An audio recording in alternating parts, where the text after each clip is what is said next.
At my daughter's wedding, she whispered, "You're not my family anymore," and asked me not to join the family photo. I remained silent. And when she called my father-in-law, my real father, you won't believe what I did. 2 hours later, she lost control, and the consequences were impossible to stop. Before we continue, please subscribe to the channel and write in the comments what time it is where you are now. $30,000. My entire pension savings folded in this envelope, pressing against my chest pocket like a weight I couldn't ignore. The parking lot at Lakeside Grand Hall stretched before me, a display of wealth that made my 12-year-old Chevy look like a relic from another century. Mercedes, BMW, Lexus cars that cost more than I made in 2 years at the factory. I sat behind the steering wheel, watching elegantly dressed guests glide toward the entrance. Women in designer dresses, men in tailored suits that probably cost what I spent on groceries for 6 months. My own suit, the best I owned, suddenly felt cheap and ill-fitting. The envelope crinkled as I shifted. 7 months of 70-hour weeks. 7 months of skipped meals and canceled plans. All for this moment, Lauren's wedding day. My little girl's special day. Except she wasn't little anymore. 29 years old. Successful marketing career. Marrying into money I could never provide. The Harrington family owned half the commercial district in Chicago. Richard Harrington, her future father-in-law, could probably buy my neighborhood without checking his bank balance. But I was her father. That had to count for something. I stepped out, straightening my tie one final time. The March air carried the scent of expensive flowers and the sound of string music from the hall's gardens. Other guests moved past me with practiced ease. Comfortable in this world of privilege, I followed at a distance, feeling like an imposter. The hall's entrance gleamed with crystal chandeliers visible through tall windows. Valets in crisp uniforms directed traffic. Everything sparkled with the kind of elegance that money could buy the money I'd sacrificed to give Lauren the wedding she deserved. "Dad." I turned, heart lifting at the familiar voice. Lauren stood in the doorway, radiant in her wedding dress. Silk and lace transformed her into something ethereal, a vision of bridal perfection. For a moment, she looked like the little girl who used to run into my arms after school. "Oh, you actually came." Her voice carried no warmth, no joy, just mild surprise, as if my presence was unexpected and slightly inconvenient. Before I could respond, she'd already turned away. "Richard." "Sophia." Her voice brightened instantly, musical and loving. "Come meet my father." Richard Harrington approached with the confident stride of someone accustomed to command tall, silver-haired, wearing a suit that cost more than my monthly rent. Sophia followed, elegant in navy blue, her smile perfectly practiced. "Matthew, my friend." Richard's handshake was firm, his smile wide and empty. "How's life treating you in retirement? Must be quite an adjustment from the factory floor." The words hit like small needles. Factory floor, not factory work. Not engineering. Factory floor. As if I'd spent 35 years pushing a broom instead of designing manufacturing systems that saved his friends' companies millions. "It's been good. I managed. Congratulations on gaining such a wonderful daughter." "Oh, we're the lucky ones," Sophia chimed in, her voice honey-sweet with underlying steel. "Richard, look how sweet. Our new daughter has such a hard-working father. Hard-working, another diminishing word. Reducing 3 decades of skilled labor to simple muscle and sweat." Lauren beamed at them, her face glowing with genuine affection, the kind of warmth she'd once reserved for me. Aren't they amazing? Dad, they've been so generous, so welcoming. They understand what family really means. The emphasis on really cut deeper than Richard's casual condescension. I reached for my daughter's hand, hoping for some connection, some trace of the bond we'd once shared. She stepped back smoothly, maintaining her perfect bridal pose. We should get inside. The photographer wants to start with family pictures before the ceremony. Family pictures. The word should have filled me with anticipation. Instead, something cold settled in my stomach as I watched her link arms with Richard and Sophia, walking between them like she belonged there, like they were her real parents. I followed behind, forgotten, invisible. The envelope in my pocket felt heavier with each step. $30,000. My sacrifice, my gift, my desperate attempt to prove I still mattered in my daughter's life. The hall's interior took my breath away. Crystal chandeliers cast rainbow patterns across marble floors. Floral arrangements taller than me filled every corner, their perfume almost overwhelming. Tables draped in silk, chairs tied with ribbons that probably cost more than my weekly grocery budget. All of it paid for with my money, my pension, my security, my future comfort transformed into this display of luxury that impressed everyone but acknowledged no one. I was funding my own irrelevance.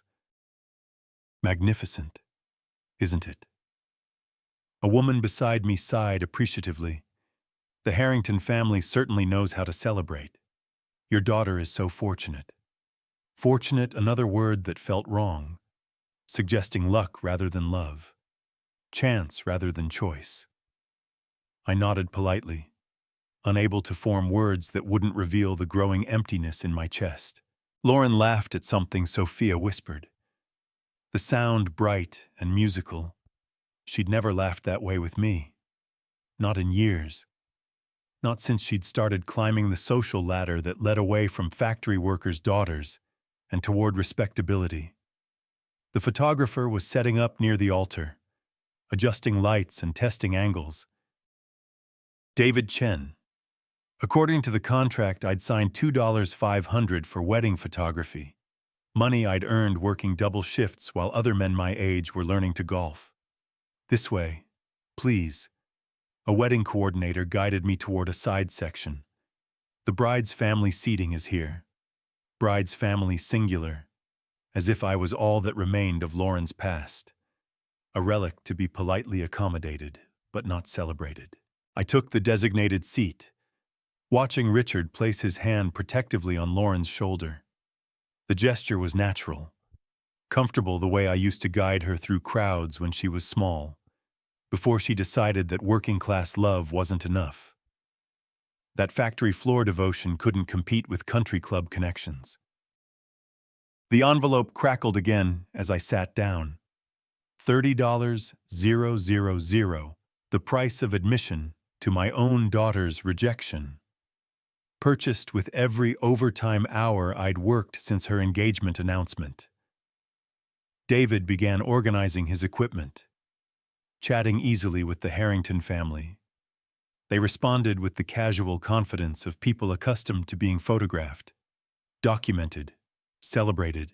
Lauren glowed under their attention, basking in the kind of social approval I'd never been able to provide. We'll start with immediate family, David announced, his voice carrying across the decorated space. All relatives, please gather around the bride. I stood, smoothing my suit jacket, preparing to take my place beside my daughter. This was the moment I'd been waiting for, the formal recognition of our bond, captured forever in wedding photographs that would hang in their home for generations. Lauren smiled brilliantly as Richard and Sophia flanked her sides.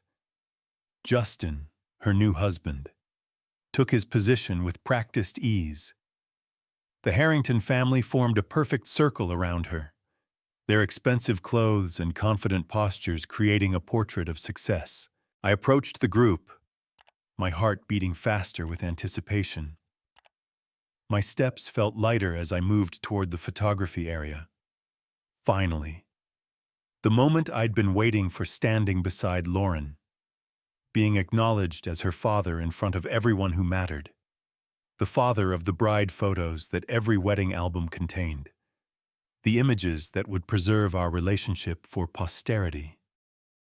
David adjusted his camera settings, his professional eye scanning the group. Perfect lighting here. This is going to be beautiful. He looked up with a welcoming smile. Everyone ready? Let's capture this family moment. The Harrington family positioned themselves naturally around Lauren, their expensive clothes creating a cohesive picture of elegance and success. Richard's hand rested proudly on his new daughter's shoulder. Sophia beamed with maternal satisfaction. Justin stood confidently beside his bride, secure in his place within this privileged circle. I moved closer, anticipating my position in the arrangement. 29 years of raising Lauren alone, of attending every school play and parent conference, of working extra shifts to afford dance lessons and college tuition, all leading to this moment of formal recognition. Actually, Lauren's voice cut through my approach like ice. I need to clarify something. She turned toward me, her expression shifting from radiant bride to something colder, more distant. The transformation happened so quickly that for a moment I thought I'd imagined it. Sorry, Dad, but you're not my family anymore. Her words carried across the space with crystal clarity, reaching every guest within hearing distance.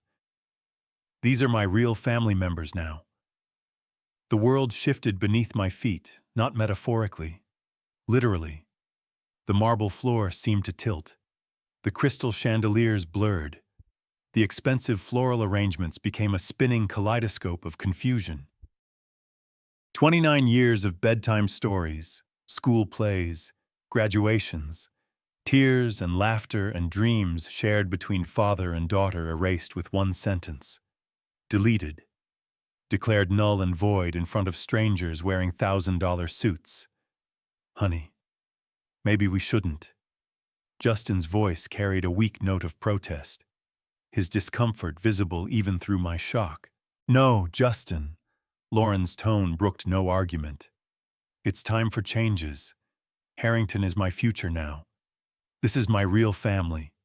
She gestured toward the Harrington clan with obvious pride, her face glowing with the kind of love and acceptance I remembered from her childhood. The same expression she used to wear when I surprised her with ice cream or stayed up late helping with homework. Except now it was directed at people who'd known her for 2 years, while the man who'd raised her alone stood excluded, dismissed, erased from the family portrait like an unwanted shadow.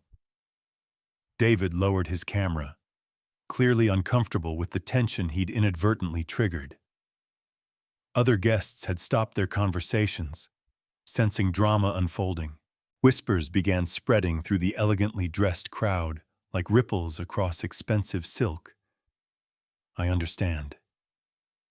The words came from somewhere deep inside me, forced out through a throat that felt crushed. Enjoy your photos. I turned away from the group, from my daughter, from the life I'd thought we'd built together.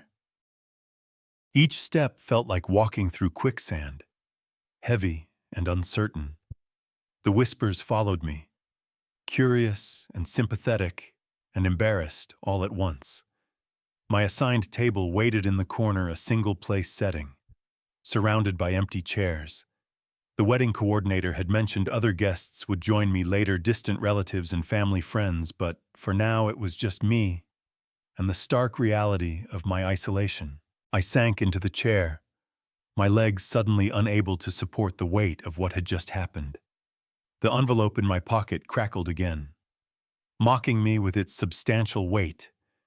$30,000, the price I'd paid to fund my own public humiliation.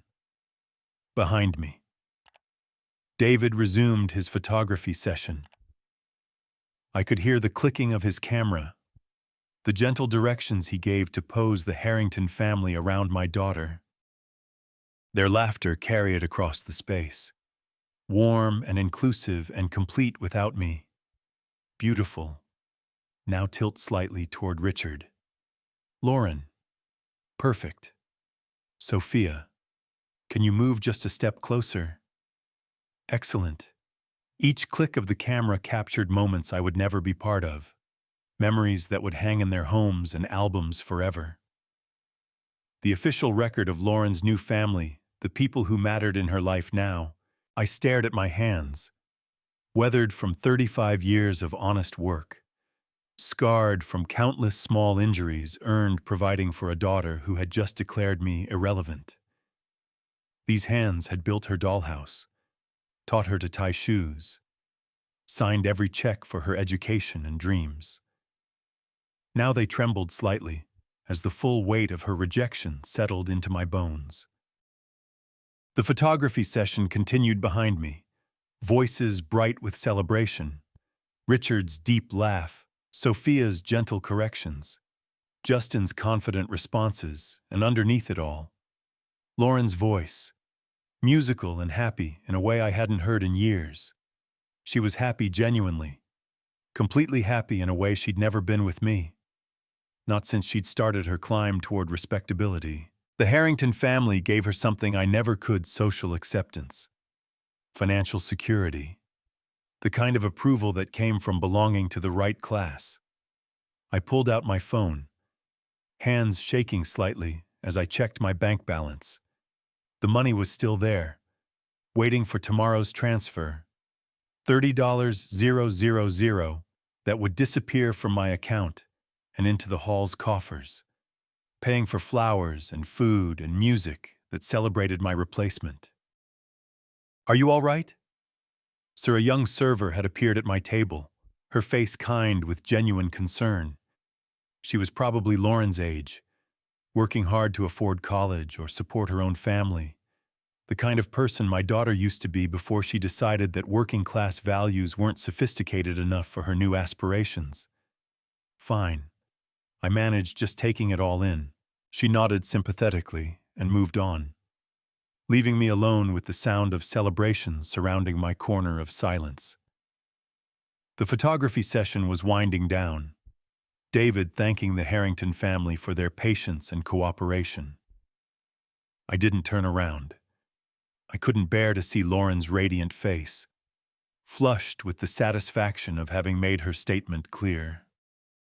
She'd chosen her side, drawn her line, declared her allegiances. Now I would choose mine. The envelope in my pocket seemed to pulse with possibility. $30,000, my life savings, my security, my future comfort, all sitting in an envelope addressed to a daughter who had just publicly disowned me. But the money hadn't transferred yet. The check hadn't been cashed. The payment could still be reconsidered. I sat very still as the wedding celebration continued around me, my mind beginning to calculate possibilities I'd never considered before. Lauren had made her choice about family loyalty, about what mattered and who counted and where her heart belonged. Maybe it was time I made mine. The reception began with all the pageantry money could buy. A 10-piece orchestra struck up classical melodies that echoed off the hall's crystal chandeliers. Servers in crisp uniforms circulated with silver trays bearing appetizers that probably cost more per piece than I spent on lunch. I remained at my corner table, a silent observer of my own financial investment. Every detail around me carried a price tag I'd memorized from endless invoices and contracts. Catering $15,000, flowers $4,000, band $5,000, photography $2,500, venue $5,000. Each expense carved from my pension, like pieces of my future sacrificed for this moment of elegant celebration. Your daughter looks absolutely radiant. An elderly woman at a nearby table leaned over with genuine warmth. You must be so proud to give her such a beautiful wedding. I nodded slowly, watching Lauren glide across the dance floor in Richard's arms, the traditional father-daughter dance stolen and gifted to my replacement. Everyone gets what they deserve. The woman beamed, missing the edge in my voice. Oh, how wonderful. Family is everything. Isn't it? Some bonds are stronger than others, I replied, the eyes never leaving the dance floor. Richard spun Lauren gracefully, her wedding dress flowing like expensive cream around them. She laughed at something he whispered, the sound bright and musical, the way she used to laugh with me when she was small, before she learned that laughter with working-class fathers wasn't sophisticated enough for her aspirations. My phone buzzed against my leg. Bank notification, the automatic transfer reminder I'd set up weeks ago. Wedding payment scheduled for tomorrow, 9:00 a.m. $30,000 to Lakeside Grand Hall, 24 hours. That's how long I had before my money became irrevocably theirs, before my sacrifice became permanent, before my humiliation was paid in full. I pulled up my banking app with steady fingers. The balance stared back at me. $32,847. My entire liquid worth accumulated over decades of careful saving and overtime wages. Tomorrow it would drop to $2,847, enough for groceries and utilities for a few months. If I was careful. The dance ended to enthusiastic applause.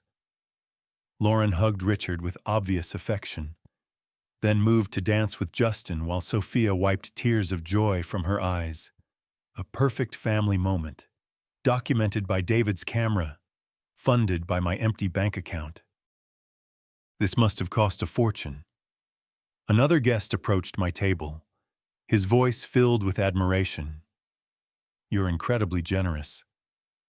I looked up at him, this stranger who understood the wedding's value better than my own daughter. It's educational. He laughed, thinking I was making a joke about expensive lessons in wedding planning.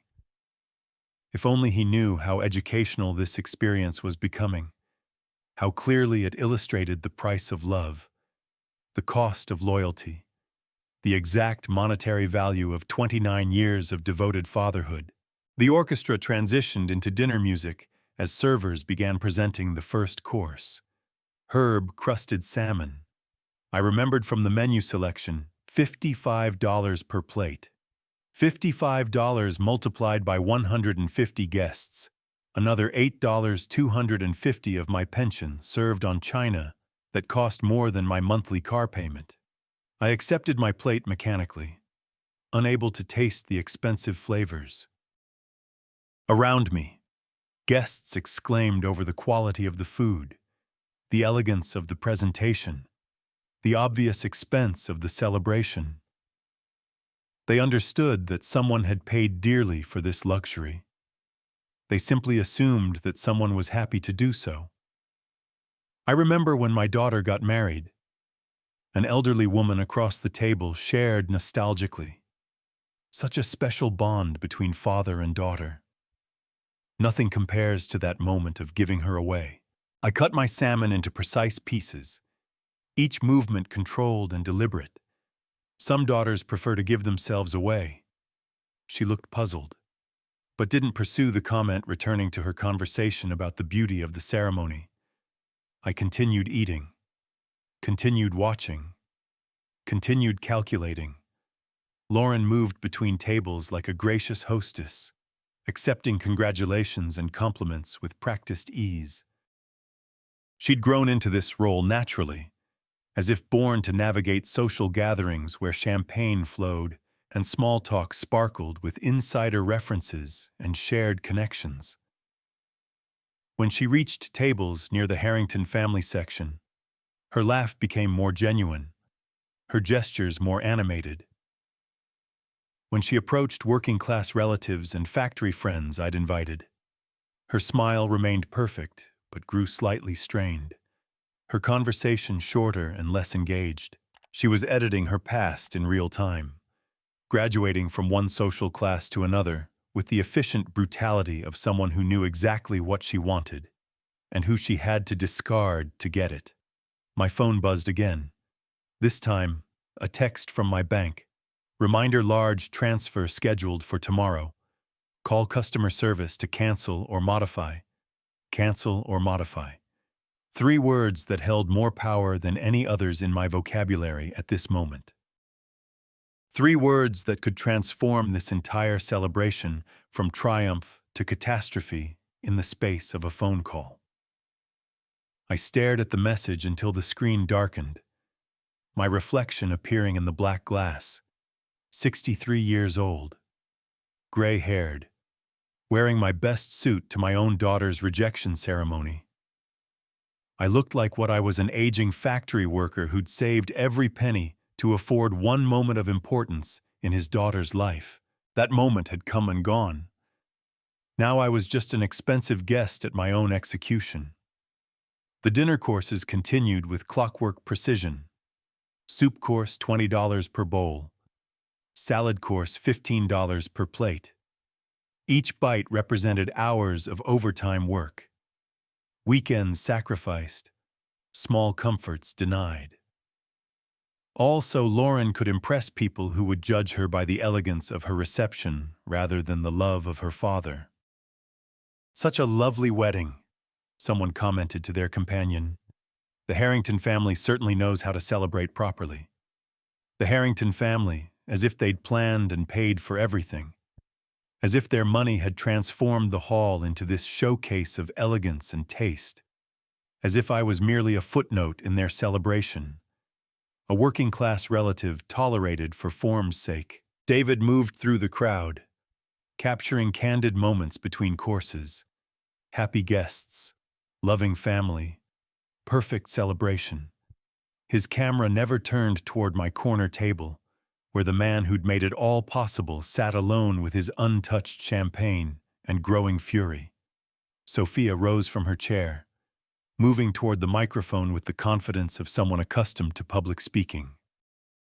The crowd quieted expectantly, sensing an important moment approaching.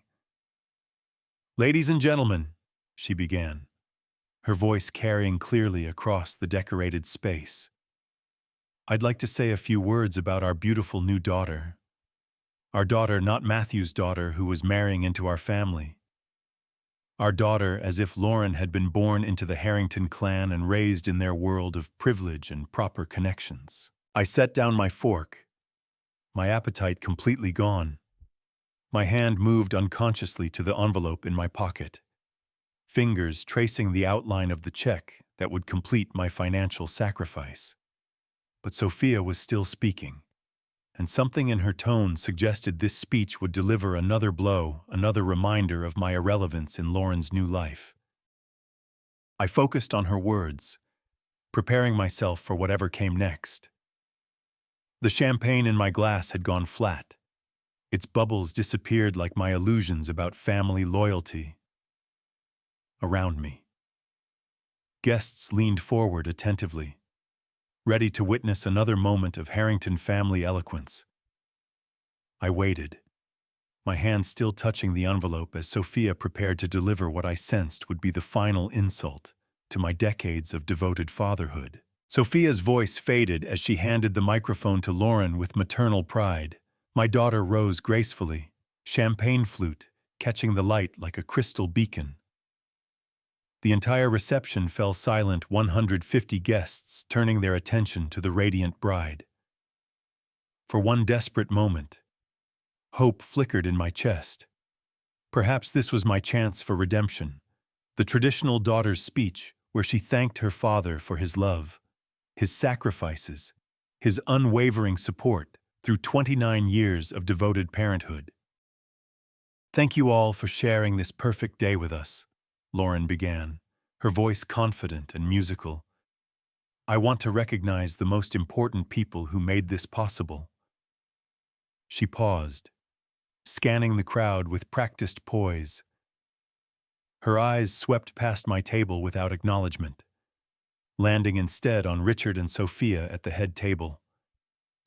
My grip tightened on my water glass. Richard, you became the real father I needed, the one who showed me what paternal love should truly look like. Her voice carried across the hushed room with devastating clarity. Unlike my biological father, you succeeded where he well. Let's just say you set the bar much higher. Gentle laughter rippled through the crowd, polite.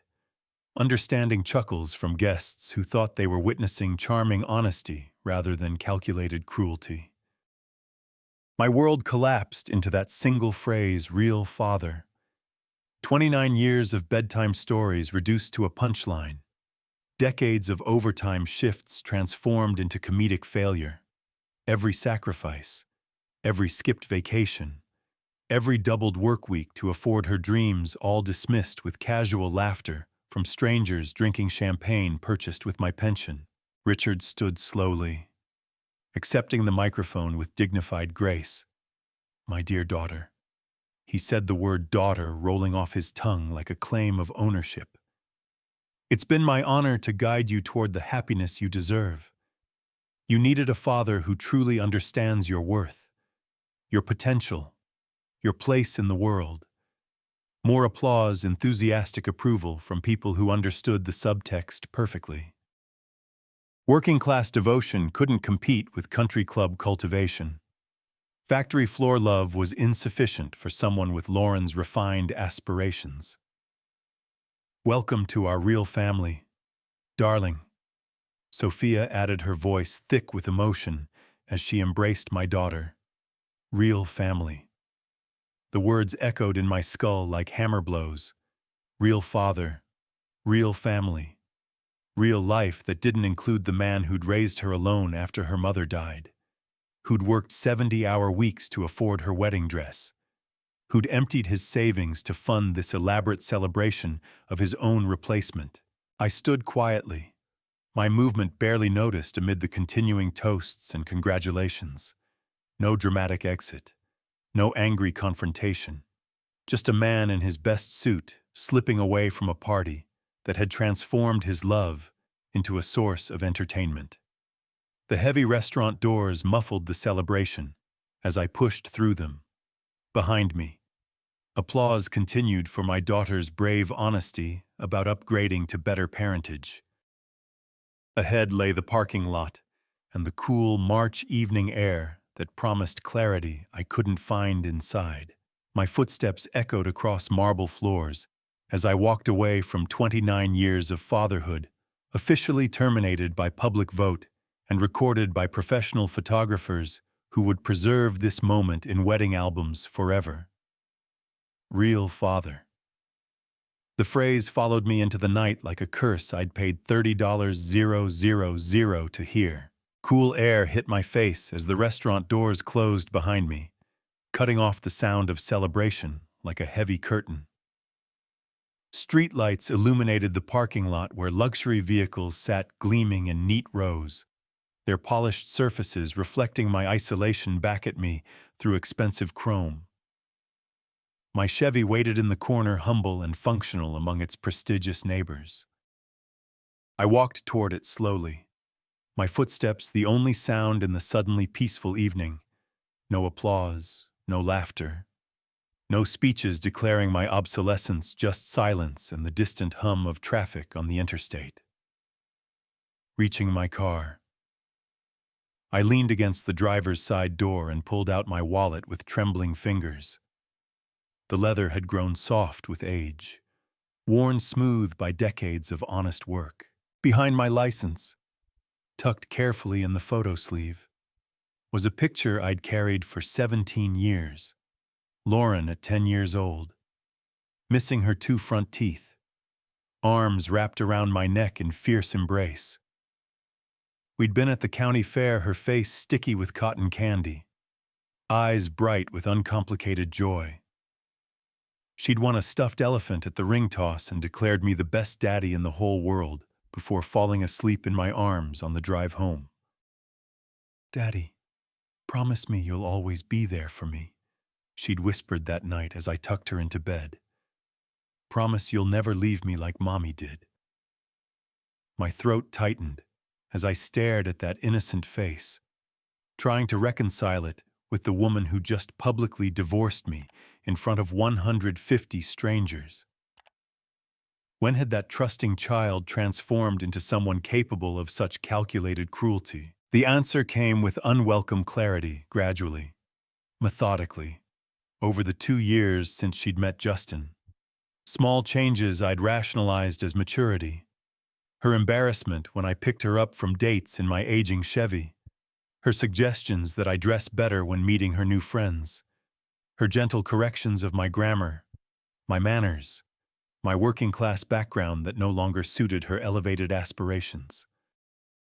I'd enabled every transformation paid for etiquette classes so she could fit in better with Justin's social circle, bought her expensive clothes for country club events where factory workers' daughters needed proper camouflage, worked extra shifts to fund the gradual erasure of everything that connected her to me. She would have set boundaries. I whispered to the photograph, thinking of my late wife, Laura. She would have stopped this before it started, but Laura had been dead for 16 years, and I'd raised Lauren with love instead of lessons, generosity instead of guidance. Every time she'd pushed against her background, I'd smoothed the way forward rather than teaching her to value where she came from. Looking up at the stars barely visible through the city's glow, I made a decision that felt like awakening from a long dream. Laura had trusted me to protect our daughter, but protection didn't mean enabling her worst impulses. Sometimes it meant teaching consequences. I folded the photograph carefully and returned it to my wallet. The little girl who'd called me the best daddy in the whole world was gone, replaced by a woman who valued social status more than parental devotion. But I was still here, still capable of teaching final lessons about respect and gratitude. My hand moved to my shirt pocket, where the envelope weighted heavy with possibility. Under the streetlight's harsh glow, I pulled the envelope from my pocket and extracted the check with ceremonial slowness. $30,000 written in my careful handwriting, signed with the same pen I'd used to endorse report cards and permission slips for field trips to museums she'd later learned to navigate as a sophisticated adult. The paper felt substantial between my fingers, real in a way that emotions weren't. This wasn't hurt feelings or wounded pride. This was 7 months of 70-hour weeks condensed into a single negotiable instrument that could transform celebration into catastrophe with one phone call to my bank. I studied my own signature. Remembering the moment I'd signed it 3 weeks ago, I'd felt proud then, sacrificial in the way fathers should be when giving their daughters dreams. Now that signature looked like evidence of my own foolishness, documentation of how thoroughly I'd been played. $30,000, I whispered to the empty parking lot. 7 months of overtime shifts, skipped vacations, every small comfort denied. The mathematics were ruthless in their clarity. $15,000 for catering that would feed people who'd laughed at my inadequacy. $4,000 for flowers that would wilt tomorrow, while my humiliation lived forever in professional photographs. $5,000 for music that had provided soundtrack to my replacement ceremony.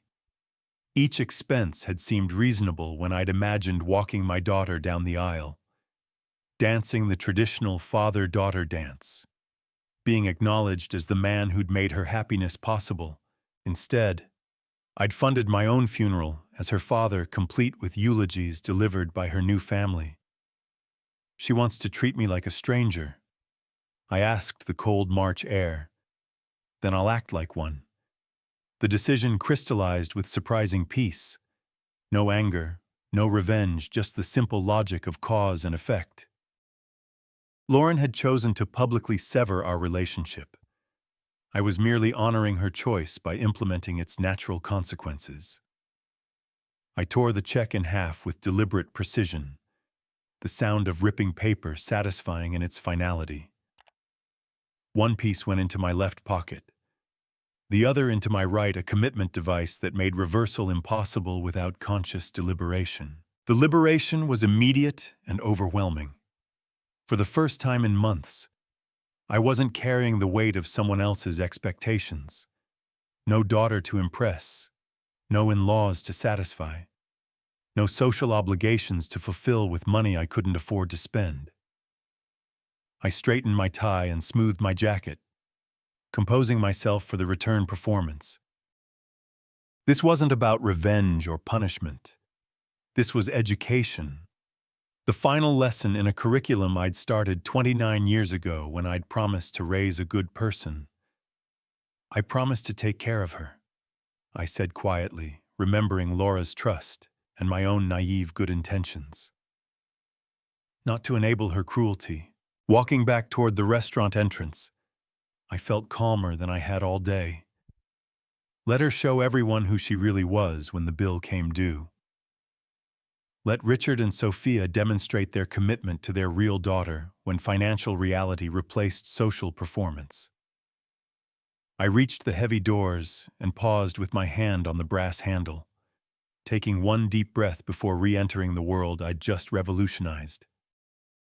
Behind those doors, a celebration continued in my honor, or what had been my honor before I'd reclaimed it for myself. The torn check pieces rested in separate pockets, like a secret that would soon transform into the most expensive lesson in respect that money could buy. The heavy doors swung closed behind me with muffled finality, sealing out the cool evening air and returning me to the warm bubble of celebration. Crystal chandeliers cast the same golden light.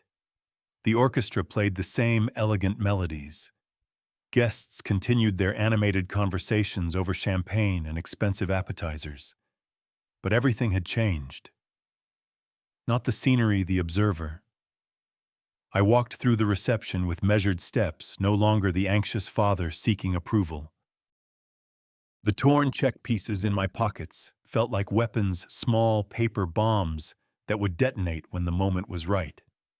Each guest I passed, each flower arrangement I noticed, each note from the 10-piece orchestra represented money that would soon become someone else's problem. My table waited exactly as I'd left it, the untouched champagne flute still reflecting light from above. I sat down slowly, arranging my napkin with deliberate care, and began to watch the celebration with new eyes. Lauren danced with her bridesmaids near the center of the room, her laughter bright and musical as she gestured toward the elaborate floral displays. Look at this venue. Justin spared no expense for our special day, she told her maid of honor, spinning in her $4,000 dress. Well, technically, Daddy paid for everything, but Justin chose all the beautiful details. Technically, Daddy paid as if my 7 months of overtime shifts were a minor technicality in their grand romantic story. At the head table, Justin clinked glasses with Richard, both men wearing the satisfied expressions of successful negotiators. Thank goodness for her father covering the wedding costs, Justin confided loud enough for nearby tables to hear. This would have taken us a year to save for maybe 2. It's wonderful when simple people understand their place in supporting better things. Simple people. The phrase rolled off his tongue with casual contempt, as if factory workers existed purely to fund the dreams of their social betters. I gripped my water glass tighter, feeling the torn paper rustle in my pocket. You must be so proud, an elderly guest at a neighboring table leaned toward me with genuine warmth. What a generous gift to give them this perfect wedding. The venue, the flowers, everything is just magnificent. Everyone gets exactly what they deserve, I replied quietly, my voice carrying undertones she couldn't interpret. She beamed and turned back to her conversation, missing the promise hidden in my words. Around me. The celebration continued with expensive momentum. Servers circulated with silver trays bearing $50 appetizers. The photographer captured moments that would preserve this evening forever in professional albums. The orchestra played requests that cost more per song than most people spent on entertainment in a month. Every detail had been meticulously planned and flawlessly executed using my sacrifice, my pension, my future security. The irony was almost beautiful in its symmetry. I was watching my own money celebrate my own replacement. "Isn't this wonderful?" Sophia approached my table, champagne flute in hand, her maternal satisfaction radiating like heat from an expensive fireplace. "Lauren looks so happy. It's marvelous when everything comes together so perfectly." "Perfect," I agreed. Checking my watch. 7:00 approached with mechanical inevitability. "Timing is everything." She nodded sagely and moved on, unaware that she was speaking to a man counting down to detonation. I watched her rejoin Richard at their table, both of them gesturing proudly toward their new daughter, as if they discovered her, rather than simply purchased her loyalty with social status and empty promises. Across the room, Vincent Moretti moved between tables with professional efficiency, checking details and coordinating service with his staff. Occasionally, his eyes swept toward my table, not with suspicion, but with the natural timing of a businessman who understood reception schedules. Payment time would come soon, as inevitable as gravity. I straightened my tie and smoothed my jacket, preparing for the performance of my life. 29 years of fatherhood had taught me patience, sacrifice, and unconditional love. Tonight I would teach my daughter about consequences, boundaries, and the difference between being generous and being used. The orchestra struck up another waltz as couples took the dance floor. Lauren danced with Justin, their faces glowing with the kind of happiness that comes from having every dream funded by someone else's sweat. They moved together with practiced grace, a perfect couple celebrating their perfect wedding in their perfect world. In 15 minutes, perfection would meet reality. Vincent appeared at the edge of my vision, leather folder in hand, approaching with the measured pace of a man who'd done this hundreds of times before. "Mr. Thompson, excuse the interruption." Vincent's voice carried the professional courtesy of someone accustomed to handling financial transactions discreetly. He placed the leather folder on my table with practiced precision, its contents representing the culmination of months of planning and expense. "It's time for the reception payment settlement. Here's the final itemized bill." I opened the folder slowly, examining numbers I'd memorized weeks ago. Catering $15,000. Venue rental $5,000. Floral arrangements $4,000. Photography $2,500. Music and entertainment $5,000. Each line item represented hours of overtime work, weekends sacrificed, small comforts denied. The total sat at the bottom in bold figures, $30,000 exactly. Lauren glided over from the dance floor, Justin following at a respectful distance. Her face carried the confident glow of someone who'd never doubted the outcome of any financial negotiation in her life. "Dad, you know our arrangement." Her tone was casual, almost dismissive, as if discussing a tip for the parking valet. "Time to settle up for the celebration. Everything looks perfect, doesn't it?" She gestured around the decorated hall with proprietary satisfaction, her $4,000 dress catching the light from crystal chandeliers I'd paid to illuminate. Behind her, Justin nodded encouragingly, his relief at avoiding financial responsibility written clearly across his face.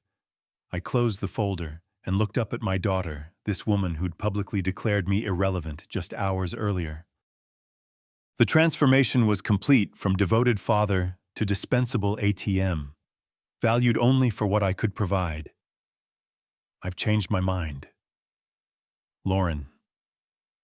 The words fell into sudden silence like stones in still water. Her confident smile flickered, but didn't disappear, as if she hadn't quite processed the impossible thing I'd just said. Today I learned exactly who you really are. I continued, my voice steady and measured. I don't pay for strangers' parties. What do you mean? Her voice rose slightly, drawing attention from nearby tables. We had an agreement. Everyone is watching. You made it crystal clear that I'm not your family anymore, I replied, standing slowly to meet her eyes. So handle this like the independent adult you claim to be. Justin stepped forward, his face pale with dawning comprehension. Sir, let's be reasonable about this. We can discuss the details privately. Work out some arrangement. Nothing to discuss. I kept my voice conversational, almost friendly. She chose her real family today. Let them pay like real family does. The color drained from Lauren's face as the implications hit her. Around us, conversation had quieted as guests sensed drama unfolding. The elegant bubble of celebration developed its first crack, a hairline fracture that would soon become a devastating break. But Daddy, she began, the childhood endearment slipping out in her panic.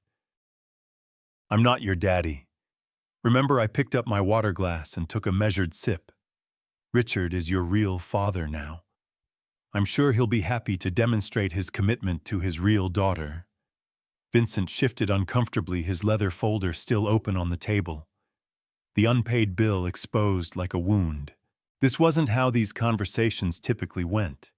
In his experience, wedding payments were routine affairs handled with gratitude and celebration, not family warfare conducted over itemized invoices. Lauren's hands trembled slightly as she gripped the back of an empty chair. This isn't you, can't just, what am I supposed to tell everyone? Tell them whatever you want, I replied. You're very good at creative storytelling when it serves your purposes. Justin looked desperately between his wife and me, clearly out of his depth in a crisis that threatened to destroy the perfect evening he'd assumed was guaranteed. There has to be some misunderstanding here. Surely we can know misunderstanding. I interrupted. Everything is perfectly clear. You got the wedding you wanted from the family you chose. Now comes the bill. I watched my daughter's face cycle through emotions, disbelief, anger, panic, and finally the first stirrings of genuine fear.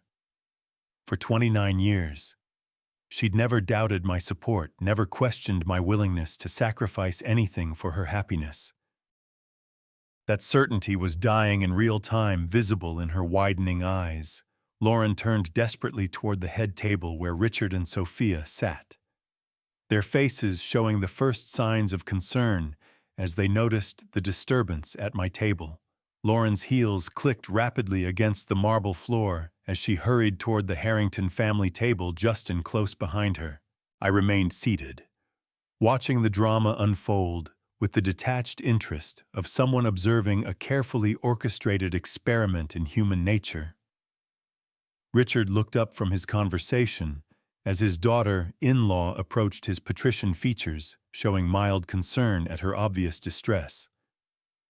Sophia set down her champagne flute, her perfectly practiced smile faltering slightly.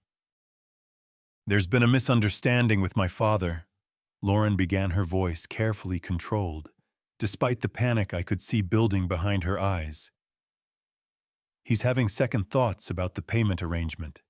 Something about feeling unappreciated. She forced a laugh that sounded like breaking glass. You know how emotional older people can get. I'm sure we can work this out, but in the meantime... She paused, clearly struggling with the words she'd never imagined having to say. Could you help us with the reception payment just temporarily, until we sort out this silly confusion? Richard's expression shifted almost imperceptibly, the generous patriarch transforming into a calculating businessman.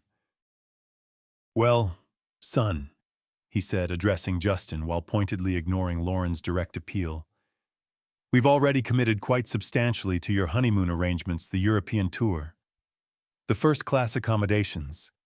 Finances are rather tight at the moment. Sophia nodded sympathetically, but her tone carried steel beneath the sweetness. Of course. We wanted to support you both. Dear ones, but supporting you doesn't mean paying for everything. That's not how real families operate. Is it? The irony of her words wasn't lost on me from across the room. Real families indeed. Justin's face flushed with embarrassment and growing desperation. But you said we were family now. You welcomed Lauren with such love and generosity. Families help each other during unexpected crises. And we are family, darling boy, Sophia replied, patting his arm condescendingly. But we're not automatic funding sources. Surely you can manage your own financial obligations without expecting us to rescue you from every little difficulty. Richard straightened his expensive tie with practiced authority. The wedding arrangements were made between you and your father-in-law. We assumed naturally that competent adults had handled their responsibilities appropriately. I watched Lauren's face crumble as her new family revealed their true nature under the first sign of financial pressure. The loving, generous people who'd embraced her so warmly were showing their carefully hidden selfishness with surgical precision. Quick, the gift table. Lauren whispered urgently to Justin, abandoning diplomacy for desperate pragmatism. We need to open the envelopes. Count everything. Maybe there's enough to cover at least part of it. Justin nodded miserably and followed her to the elegantly decorated gift table, where envelopes and wrapped packages sat in careful arrangement. Under the curious stares of nearby guests, they began the humiliating process of tearing open wedding gifts to count cash donations. This one's from your coworkers, Justin muttered, extracting bills from an envelope. $250. He moved to the next. Your cousin Sarah, $200. The amounts accumulated slowly, $75 here, $150 there.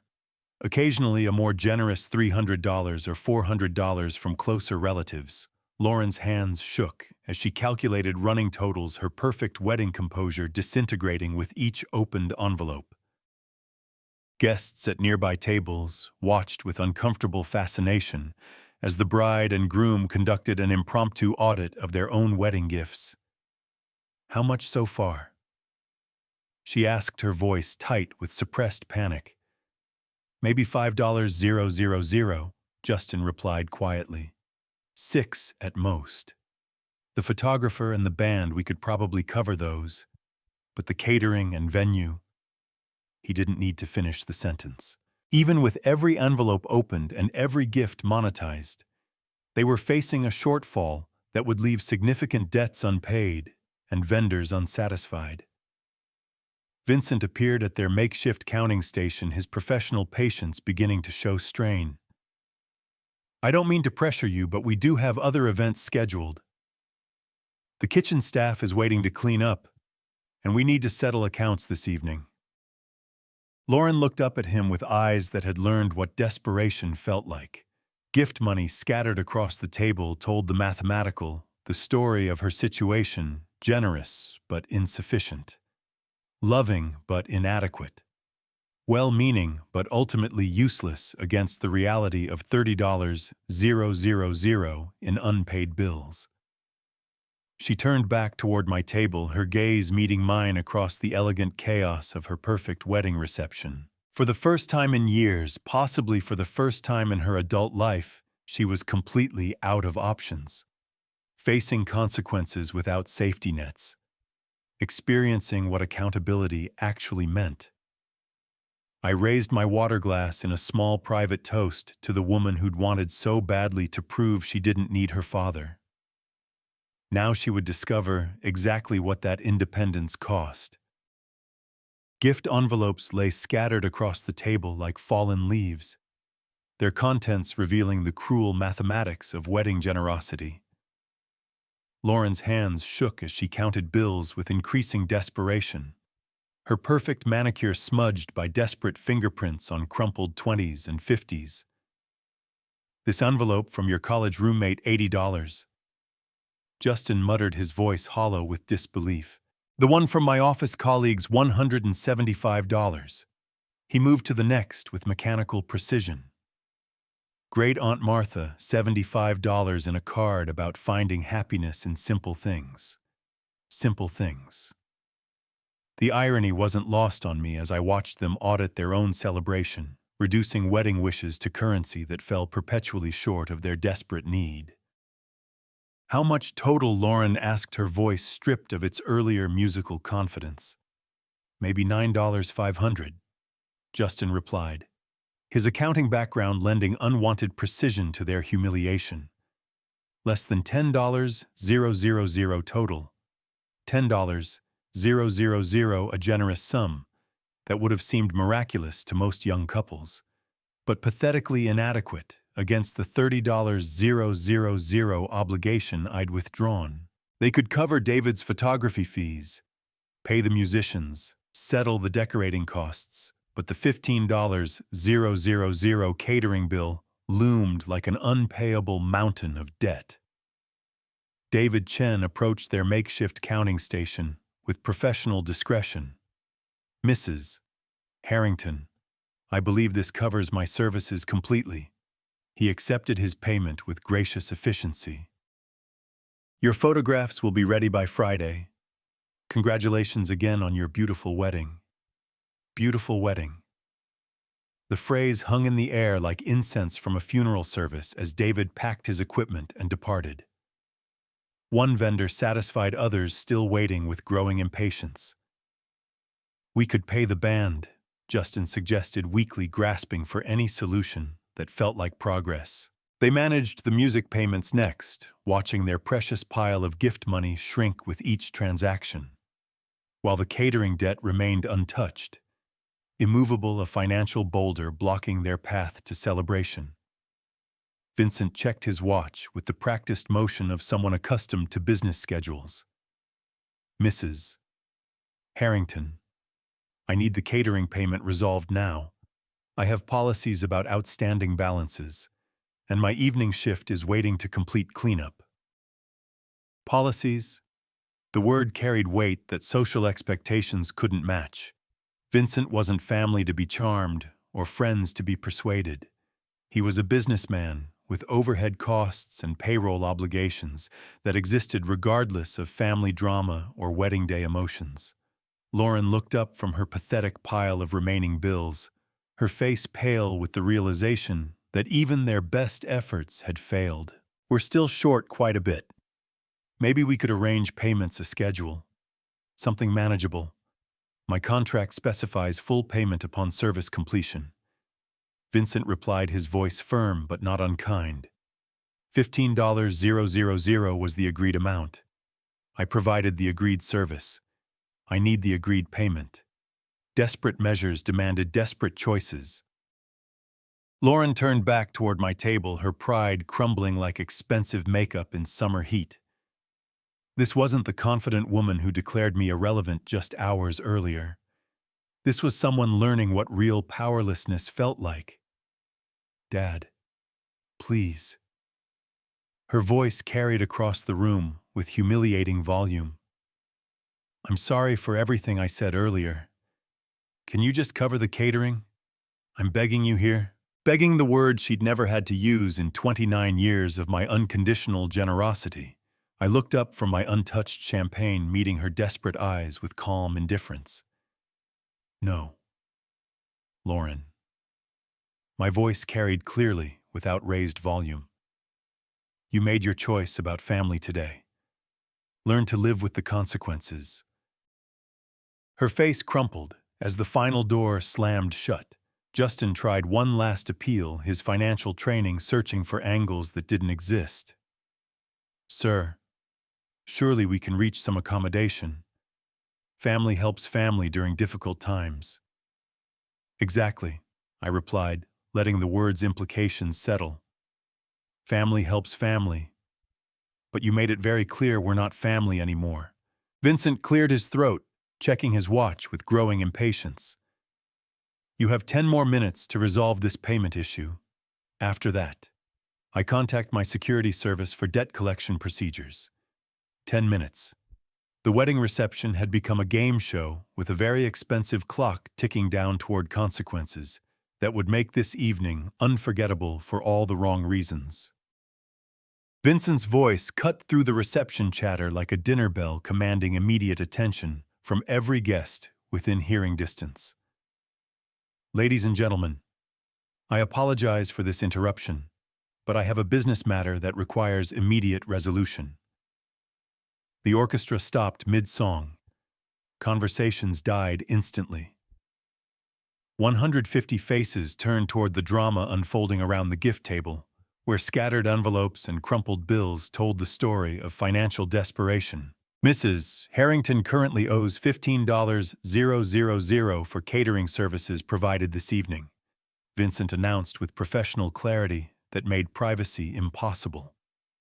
If this matter isn't resolved within 10 minutes, I'll be contacting security services for debt collection assistance. Silence fell like a heavy curtain.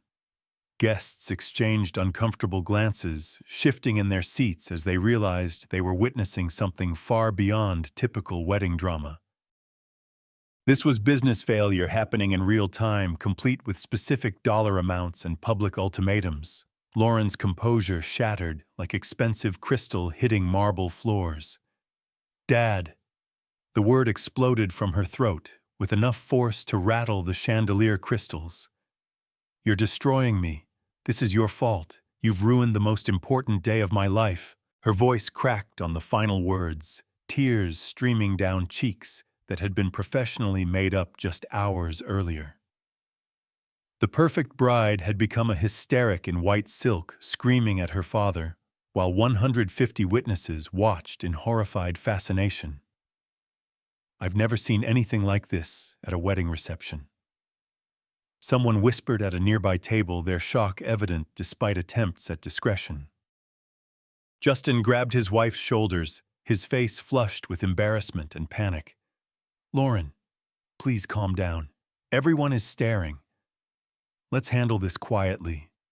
I don't care who's looking." Lauren shrieked, her voice rising to operatic levels. "Let them all know what kind of selfish, cruel father abandons his daughter on her wedding day. Let them see exactly what Matthew Thompson is really like." She pointed at me with a trembling finger, her wedding dress rustling as she turned to address the room like a prosecutor delivering closing arguments to a jury of uncomfortable wedding guests. This man raised me for 29 years just to humiliate me when I needed him most. He promised to pay for everything, then changed his mind because his feelings got hurt. What kind of father does that to his own daughter? The room remained frozen in uncomfortable silence, guests trapped between sympathy for the bride's distress and recognition that something more complex was unfolding than simple paternal cruelty. I stood slowly straightening my tie with deliberate calm. When I spoke, my voice carried the measured authority of someone who'd made peace with difficult decisions. Now you understand what real consequences feel like. Lauren, I picked up my jacket from the chair back preparing for departure. You declared me irrelevant. I'm simply honoring your wishes. You can't do this to me. Her voice broke on the final word, hysteria replacing anger as the full weight of her situation crashed down. I have nowhere else to go. No one else to ask. Perhaps your real family will help, I replied quietly, letting the phrase hang in the air like an unresolved musical note. Richard and Sophia remained conspicuously seated at their table, studying their champagne flutes with sudden intensity, making no move to intervene or assist in the crisis they'd helped create through their earlier refusal to provide support. Walking toward the exit, I could hear Lauren's sobs echoing off the crystal chandeliers, her perfect wedding dissolving into chaos behind me. 150 guests sat frozen in their seats, witnessing the complete destruction of a celebration they'd expected to remember fondly. The heavy restaurant doors closed behind me, muffling the sound of her continuing breakdown. I walked across the parking lot toward my Chevy, each step carrying me further from 29 years of one-sided devotion and closer to a future defined by self-respect rather than endless giving. Behind me, the elegant facade of Lakeside Grand Hall contained the ruins of a perfect celebration where a woman was learning that actions have consequences, and choices have costs that can't be paid with tears or accusations. My Chevy started with the reliable rumble of 12 years' faithful service, a sound that had never seemed more welcoming than in this moment of complete transformation. I pulled out of the Lakeside Grand Hall parking lot, slowly watching the elegant venue shrink in my rearview mirror until it disappeared entirely behind suburban trees and streetlights. The drive home took me through neighborhoods I'd navigated thousands of times. But tonight they looked different, not because the scenery had changed, but because the man behind the wheel was no longer the same person who'd driven this route just hours earlier. Chicago at night had a peaceful quality that contrasted sharply with the chaos I'd left behind. Traffic lights cycled through their colors with mechanical precision. Late evening joggers moved along sidewalks with purposeful rhythm. Normal people living normal lives, unburdened by ungrateful children or toxic relationships disguised as family obligations. 29 years I'd spent trying to buy her love with sacrifices she'd come to expect as entitlements. Every overtime shift worked to afford her dreams. Every vacation I'd skipped to fund her education. Every comfort I'd denied myself to ensure she never wanted for anything important. Tonight, I'd learned the difference between love and transaction, between gratitude and expectation, between being valued and being used. My modest house waited with lights I'd left on a simple two-bedroom structure that had seemed almost shabby compared to the venues where Lauren entertained her new social circle. But pulling into my driveway, I saw it differently, not a working-class limitation, but a sanctuary free from people who measured worth by price tags and social status. Inside, everything remained exactly as I'd left it that afternoon, my comfortable reading chair. The television I'd bought myself for retirement. Photographs of genuinely happy moments scattered on end tables and windowsills. The house felt peaceful in a way I hadn't appreciated before tonight's contrast with expensive anxiety. Laura's photograph sat on the mantelpiece where it had resided for 16 years, her smile captured during a camping trip we'd taken the summer before Lauren started school. She looked happy in that candid shot, genuinely content with simple pleasures that hadn't required vast financial investments or social performance. I picked up the frame, studying her face with new understanding. "I know you'd have handled this better, Laura. You'd have set boundaries years ago before it got this bad.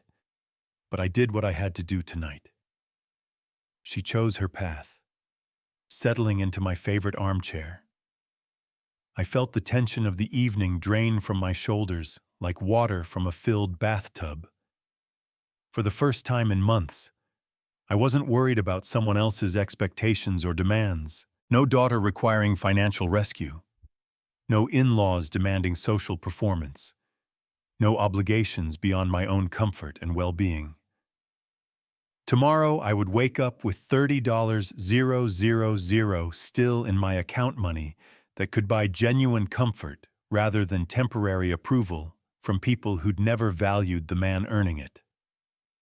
I could travel if I wanted, upgrade my home, pursue hobbies I'd abandoned during decades of child-rearing and working to fund other people's dreams. 29 years I spent trying to buy her love, I said to Laura's photograph. Tonight I learned you can't purchase respect. Some people only understand consequences. The house was quiet except for the familiar sounds of home, the refrigerator's gentle hum, the grandfather clock's steady ticking, the distant hum of highway traffic. These were the sounds of peace, of a life free from drama and demands and disappointment, disguised as filial relationships. I thought about Lauren, probably still at the restaurant, dealing with the aftermath of her choices. Part of me wondered how she'd resolved the catering debt, whether Richard and Sophia would eventually step forward to help their real daughter, or if she'd learned to navigate financial consequences without a father to rescue her. But mostly, I felt relief, pure relief at being free from relationships built on what I could provide rather than who I was. Tonight had been expensive in ways that had nothing to do with money, the cost of finally understanding that enabling isn't love, that boundaries aren't cruelty, that self-respect sometimes requires difficult choices. I placed Laura's photograph face down on the side table, a symbolic closing of that chapter of my life when I defined myself through other people's needs and expectations. Tomorrow would begin differently, focused on a man who'd earned the right to live for himself after decades of living for others. Standing up from my chair, I looked toward the bedroom where my own bed waited. Not the guest room where I'd retreated during years of walking on eggshells around my daughter's moods and demands, but my own space where I could rest without worrying about someone else's financial crisis or social embarrassments. The first night of my new independent life stretched ahead with quiet promise. If you like this story, please like this video, subscribe to the channel, and share your impressions of this story in the comments. To listen to the next story, click on the box on the left.